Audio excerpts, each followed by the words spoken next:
Shalom Bapak Ibu Saudara, ini kelanjutan hari Minggu tadi, kemarin beberapa waktu lalu hari Minggu kita membaca firman Tuhan ini.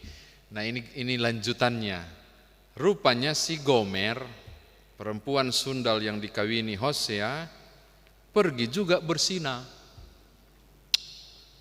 dan mengecewakan Hosea, dan dia meninggalkan Hosea. Tapi menariknya di pasal 3 ayat 1 Tuhan bilang, pergilah cari dia. Pergilah cari dia, bawalah dia kembali. Ternyata ini juga perintah yang mewakili suasana hati Allah. Lihat ayat yang pertama. Bahwa umat dicari oleh Tuhan.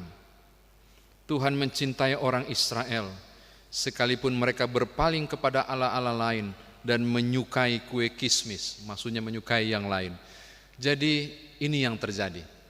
Disuruh cari si Gomer ini, disuruh bawa pulang, sebagai simbol bahwa Allah juga mau bawa pulang mereka. Allah juga mau menerima mereka kembali. Ini catatan saya yang pertama.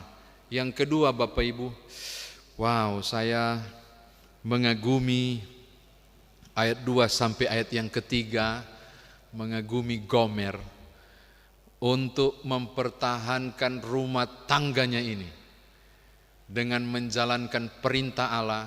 Perempuan sundal yang dia kawini pergi berzina lagi, dia harus terima. Oh, ini bukan persoalan mudah Bapak Ibu, saya ulangi, ini bukan perkara mudah. Kata Alkitab, mana itu ayat yang kedua, Hosea membelinya dengan harga 15 shikal perak. Informasi buat saudara, untuk budak perempuan itu harganya 20 sampai 30 shikal perak. Berarti kurang lebih 50%, hanya 15 shikal perak. Saya penasaran, enggak tahu dia pakai satuan shikal apa ya, tapi pada umumnya itu satu shikal itu 11,4 gram kali 30, kemudian kali 1 gram sekarang 800-an ribu. Maka harga Gomer yang ditebus itu kurang lebih 270 sekian juta.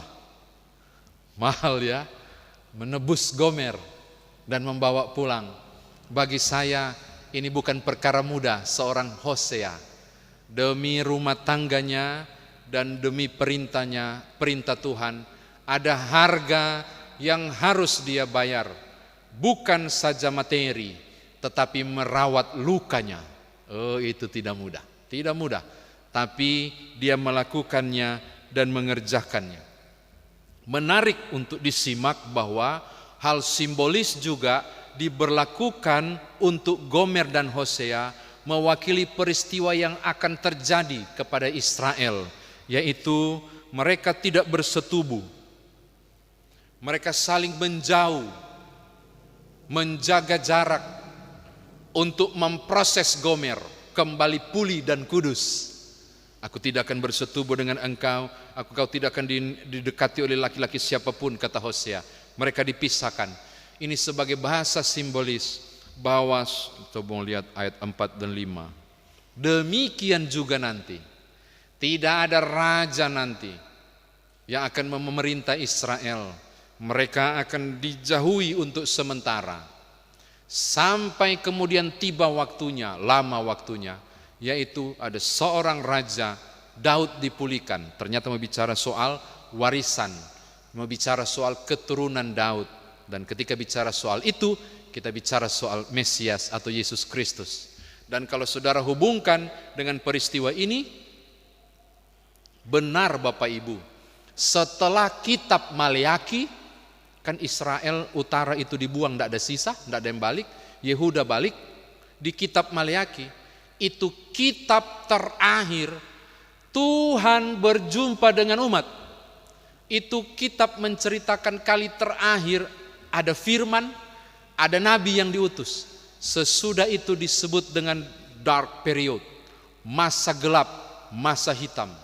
Kapan Tuhan gabung lagi? Kapan Tuhan ngomong lagi dengan umatnya? Dia ngomong pertama kali ketika berjumpa dengan Sakaria dan mengatakan, Sakaria, istrimu akan mengandung.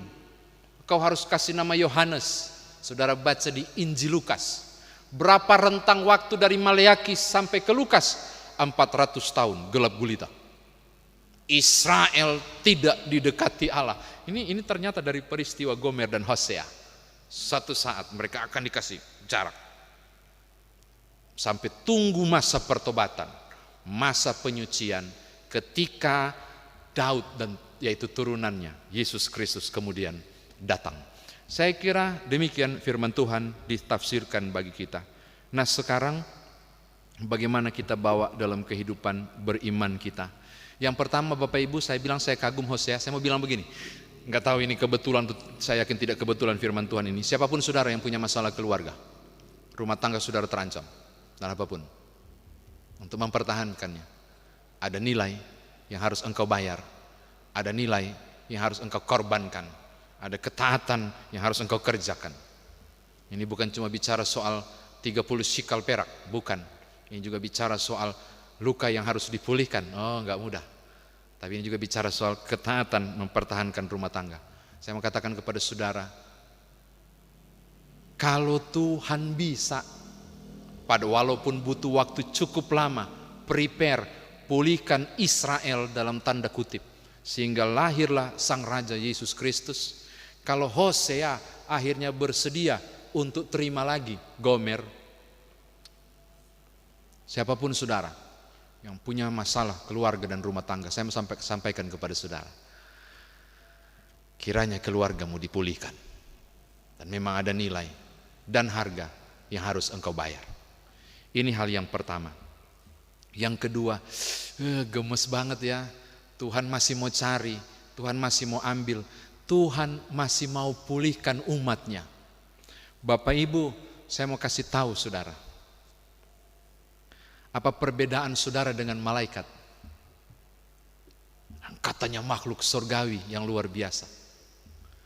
Malaikat berdosa, malaikat bersalah, Tuhan buang. Malaikat berdosa, malaikat bersalah, Tuhan buang. Lucifer ke neraka. Engkau berdosa, engkau bersalah, Tuhan cari dan pulihkan.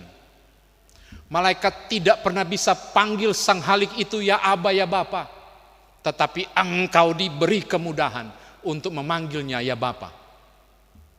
Beda antara engkau dan malaikat. Engkau dipanggil anak oleh Bapa, tapi malaikat dipanggil pesuruh Allah, malak, jongosnya Tuhan. Engkau berharga di mata Tuhan. Kayaknya saya wow, luar biasa loh bahasa simbolis ini. Ambil dia, bayar lagi. Dan Tuhan lakukan pembayaran melalui putranya Yesus Kristus. Saya mau bilang kepada saudara, pulang yuk. Balik yuk. Berhentilah melakukan persinahan rohani.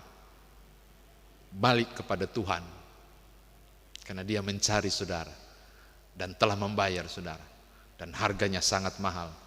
Bukan 30 keping perak yang dibayar 15 sikal, 30 sikal perak yang dibayar 15 sikal, bukan.